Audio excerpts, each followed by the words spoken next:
Welcome back to the morning show here on Arise News. Now, moving on to highlight some of the key developments revolving around the pending petitions before the Presidential Election Petitions Court. Atiku Abubakar of the People's Democratic Party has listed 100 witnesses to testify in support of his claim that he won the 2023 presidential election, while Labour Party's presidential candidate Peter Obi, who also claims he won the election, will call 50 witnesses from Nigeria's Election Petition Court. Arise correspondent Jeffrey Eshemuge reports.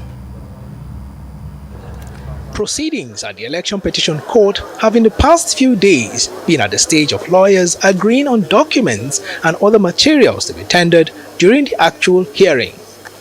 At resumption of pre-hearing on Saturday, Atiku Abubakar, through his lawyer Chris Uche, informed the court that parties have met and agreed on the number of witnesses and the duration of evidence in chief and cross-examination.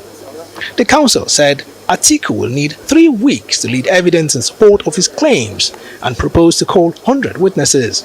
INEC says it will bring 2 witnesses against Atiku's petition, while Bola Tinubu will provide 39 witnesses, while the APC listed 25 witnesses to defend its victory at the polls.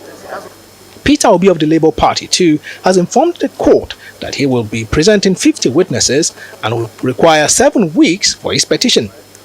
Meanwhile, the court has recommended the consolidation of 3 surviving petitions, those of the PDP, Labour Party and Allied People's Movement APM, into one. The court orders the lawyers to give update on progress made by Monday, May 22 for conclusion of pre-hearing. The court has given us opportunity to go and brainstorm on this and then come back to make our opinions known. You know, there are now 3 presidential petitions pending, and the court needs to deal with all this expeditiously, and that is why this issue of consolidating all the petitions has come up. Fortunately, the matter is coming up on Monday. On Monday, we shall offer our opinion to the court, and the court will resolve this issue. What we agreed is to be allowed to think about it. You understand what I'm saying? We'll think about it, and we'll let the court know on Monday, which is the next adjourned date, by 22nd of May. Pre-hearing report is also expected to be ready on the same day, May 22. Godfrey Eshemuge, Arise News. In the meantime, the crisis rocking Labour Party seems to have worsened, something our last guest alluded to, with the purported emergence of another factional chairman. While Julius Aburi and Lamidi Apapa are still fighting over the leadership of the party, Callistus Okafor has declared himself as the acting national chairman of Labour Party, calling both Aburi and Apapa to stop parading themselves as the leader of the party. In the latest development, Callistus is claiming that he is the authentic chairman of the party. Okafor, a former deputy national chairman of the party, says he has approached the court to put forward evidence to support his claim. Let's take a listen. I, as the authentic national chairman of Labour Party, being the man who is former deputy national chairman and now acting national chairman, the only authentic, every other one is fake. Abure is fake. Lamidu Apapa is fake, because Lamidu cannot emerge in illegality. Lamidu emergence would have been better if there was no consent judgment, if there was no Callistus Okafor existing. Lamidu will emerge.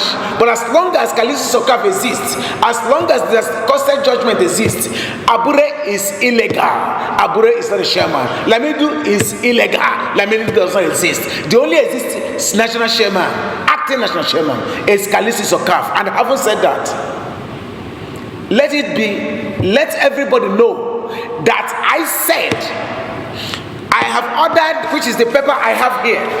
This paper has been filed. One day, one drama with the Labour Party.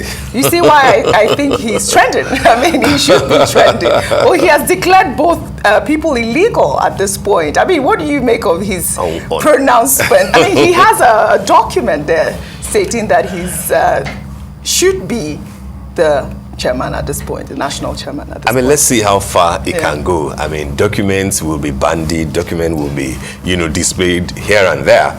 But let's see how far it can go. He's not just dealing with Apapa, but he's also dealing with Abure, who seems to have the support of the majority of the Labour Party.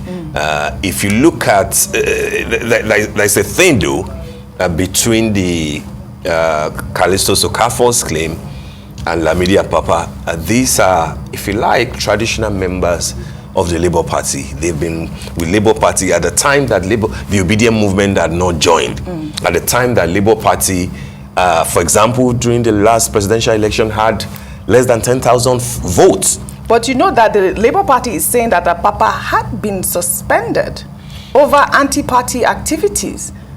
Well, I mean, I'm saying I understand that. Yeah. If that's a faction making such a claim. I'm saying that Apapa, for example, if you look at his trajectory, is probably if not the oldest, maybe one of the oldest members of the party, which has got nothing to do with the merit of his case as far as laying claim to being the authentic leader, a chairman of the party is. It hasn't got anything to do with it. But I'm saying that, when people say, oh, he was planted there, or that somebody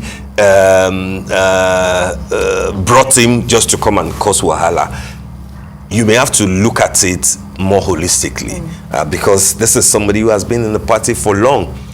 Is it possible that he could have been hijacked, or external forces could have infiltrated, or as a matter of fact using some of them? Of course, that is clearly possible, But to say that, oh, where is it coming from? There's a sense that these people will have that maybe their party is being hijacked by new members. They are handicapped about how they deal with Mr. Peter Obi, because it is, it will almost become like a sacrilege to the enormously popular and virulent Obedient movement. So they are being careful there. But it is obvious that what is at stake is that this party has become popular. This party is producing elected government officials. It is likely that this party might hijack, the presidency. So those who see themselves as the original owners of the party just want to be part of the game. I don't think that what Apapa, in the truest sense, is looking for is to be the chairman. I doubt if he has the capacity to be the chairman of the Labour Party. But they feel that some of them are. If you go through what Abayomi Arabambi has always been saying, you see that this is our party.